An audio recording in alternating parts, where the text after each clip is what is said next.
For a 1993 romantic comedy, Groundhog Day has a lot of engine under the bonnet.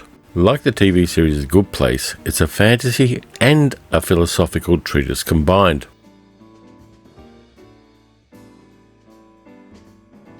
Getting entertainment and thought-provoking content is like getting Wagyu beef in your steak sandwich at a pub. It's a delightful and delicious bonus. There will be spoilers from this point onwards. Let's look at Groundhog Day. Phil Connors is a TV weatherman stuck in a rut. Sarcastic, jaded, and his career's in a slump. He's covering the Groundhog Day celebrations in Punxsutawney, Pennsylvania for the fourth year in a row with his producer Rita, Andy McDowell, and cameraman Larry Chris Elliott. After covering the event at the evocatively named and orally sexual Gobbler's Knob, Phil, Rita and Larry get stuck in Punxsutawney by a sudden unexpected blizzard. Phil goes back to his quaint bed and breakfast on Cherry Street and he crashes out. And he wakes up the previous morning. Every morning he has to do the TV spot where a chubby rodent determines whether there'll be 6 more weeks of winter in Punxsutawney. And he already knows the answer to that silly and superstitious question. Things quickly go south from there as Phil begins to explore the possibilities, the horrors, and the opportunities of having a mulligan for February 2nd every single time he wakes up at 6 a.m. to the radio playing, with increasingly painful monotony, Sonny and Cher's I've Got You, Babe. While this movie is framed as a romantic comedy, it brings up some interesting philosophical questions if you dive just a little bit deeper. How would you act if there were no long-term consequences to your actions? Who would you help? Who would you piss off? Who potentially would you kill? And how would you handle the unending sameness of every day? You got to remember, this is in an era before you could endlessly binge Netflix and hook up on Tinder. It would get boring very fast. WhatCulture.com has estimated that Phil Connors lives through February the 2nd approximately 12,395 times, or a little bit under 34 years. He goes through a whole bunch of different emotional states: self-indulgence, suicide, anger, nihilism, depression, narcissism, where he thinks he's a god. What was that again? I'm a god. And finally, he travels to a path where he finds his best self. He learns artistic skills, piano playing and ice sculpting, and he learns that other people actually matter through the death of a homeless man he repeatedly tries to save. He learns to do what Jewish people call mitzvahs, acts of kindness. Yes, he does win the heart of Rita, but while Murray and McDowell play the various iterations of that relationship brilliantly, they have a really good chemistry on screen. The romance is for me secondary to Phil's journey and the creepy horror of his situation.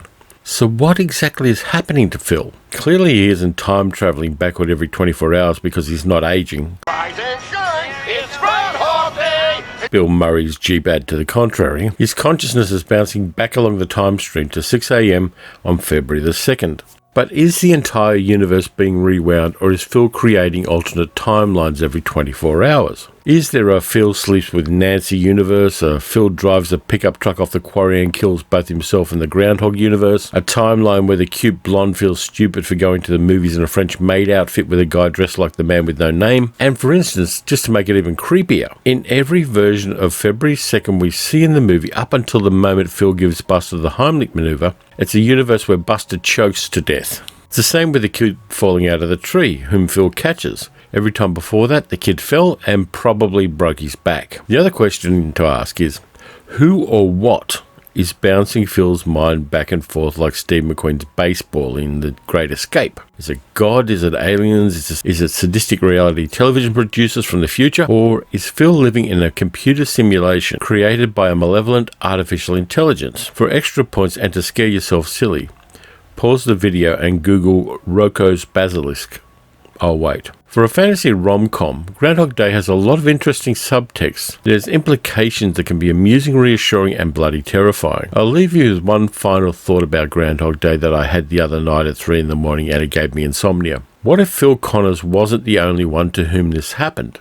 What if one of the other time bouncers leans into his or her predicament and their worst instincts and becomes an incredibly well-trained predator? If Phil can rob an armoured car on a whim, which he can, imagine what someone genuinely evil could do. I think there's a TV series idea there. There has been another version of Groundhog Day. In 2016, Tim Minchin wrote a stage musical version of the movie, which played a few times in the US but didn't get a Broadway run because of financing. And of course, there are lots of other versions of the time-bound plotline in cinema and TV. In 1993, there was a 27-minute movie version of Richard Lupoff's 1973 short story 12:01 p.m. and it starred Kurtwood Smith. In this one, an every man gets bounced between 12:01 p.m. and 1 p.m. by a science experiment gone wrong. During the course of the movie, he finds out that the whole universe is bouncing back through time 1 hour every hour forever, and he's the only person who knows it. It's a nightmare scenario, and Smith is great in the role. You can check it out on YouTube in the link in this video's notes. There was a feature-length remake of 12:01 made a few years later, but it's an object lesson in not letting a studio do a Weinstein on your intellectual property. There are also a lot of other movies with time loops. Edge of Tomorrow, for a really interesting iteration. You can try the Byzantine wonderfulness of the Sperry Brothers adaptation of Robert A. Heinlein's All You Zombies, Predestination, which I really recommend.